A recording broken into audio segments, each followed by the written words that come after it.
إنما التوبة على الله للذين يعملون السوء بجهالة ثم يتوبون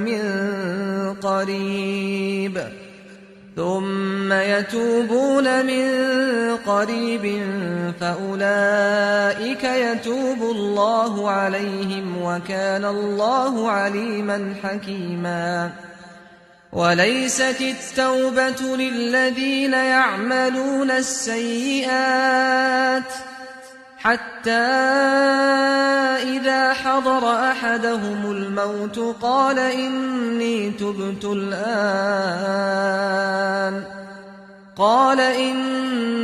تبت الآن ولا الذين يموتون وهم كفار أولئك أعتدنا لهم عذابا أليما.